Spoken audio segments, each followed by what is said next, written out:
Your Royal Highness, Excellencies, distinguished guests, ladies and gentlemen, the pandemic has taught us that national solutions to global problems do not work. We come to Glasgow with global ambition to save our people and to save our planet, but we now find three gaps. On mitigation, climate pledges or NDCs. Without more, we will leave the world on a pathway to 2.7 degrees, and with more, we are still likely to get to 2 degrees. These commitments, made by some, are based on technologies yet to be developed, and this is at best reckless and at worst dangerous. On finance, we are $20 billion short of the $100 billion, and this commitment, even then, might only be met in 2023. On adaptation, adaptation finance remains only at 25%, not the 50-50 split that was promised nor needed given the warming that is already taking place on this earth. Climate finance to frontline small island developing states declined by 25% in 2019. Failure to provide the critical finance and that of loss and damage is measured, my friends, in lives and livelihoods in our communities. This is immoral and it is unjust. If Glasgow is to deliver on the promises of Paris, it must close these three gaps. So I ask to you, what must we say to our people living on the front line in the Caribbean, in Africa, in Latin America, in the Pacific, when both ambition and regrettably some of the needed faces at Glasgow are not present? What excuse should we give for the failure?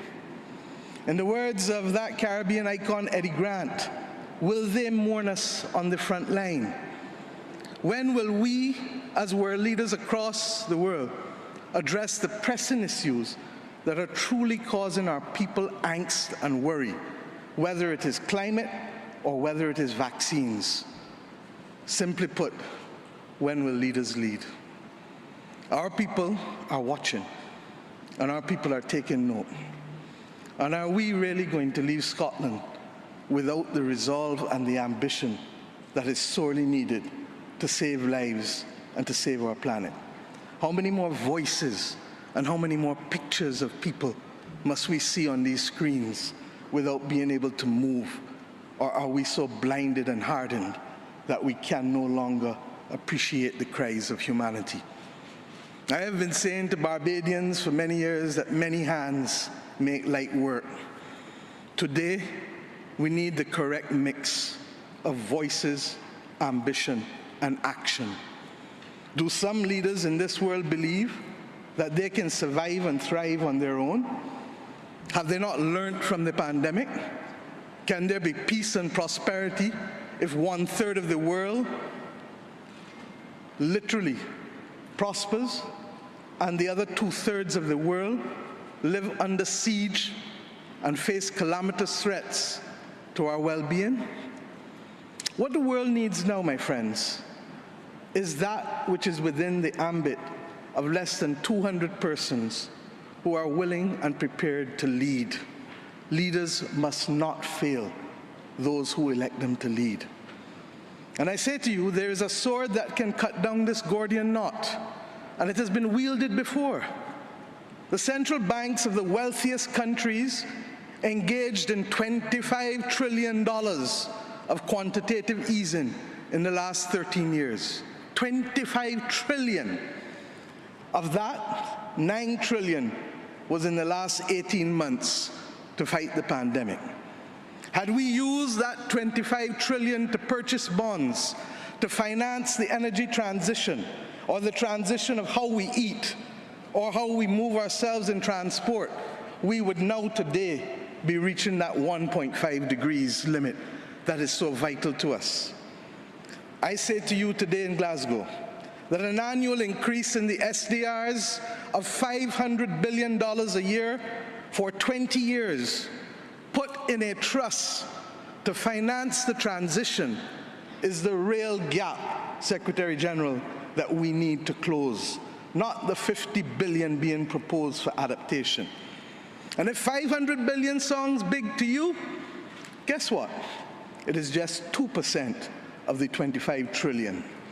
This is the sword we need to wield. Our excitement 1 hour into this event is far less than it was 6 months ago leading up to this event.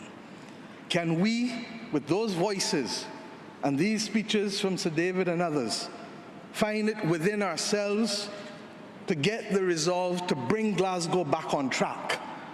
Or do we leave today believing that it was a failure before it starts? Our world, my friends, stands at a fork in the road, one no less significant than when the United Nations was formed in 1945. But then, the majority of our countries here did not exist. We exist now. The difference is we want to exist 100 years from now. And if our existence is to mean anything, then we must act in the interests of all of our people who are dependent on us. And if we don't, we will allow the path of greed and selfishness to sow the seeds of our common destruction. The leaders of today, not 2030, not 2050, must make this choice. It is in our hands, and our people and our planet need it more than ever. We can work with who is ready to go, because the train is ready to leave. And those who are not yet ready, we need to continue to ring circle and to remind them that their people, not our people, but their citizens, need them to get on board as soon as possible.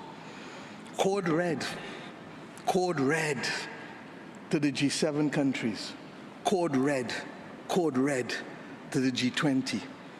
Earth to COP, that's what it said. Earth to COP. For those who have eyes to see, for those who have ears to listen, and for those who have a heart to feel, 1.5 is what we need to survive.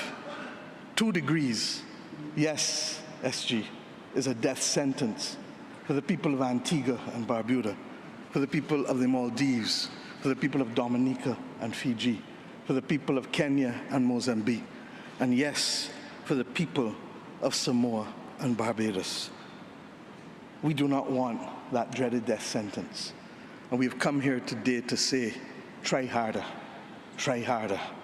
because our people, the climate army, the world, the planet, needs our actions now, not next year, not in the next decade.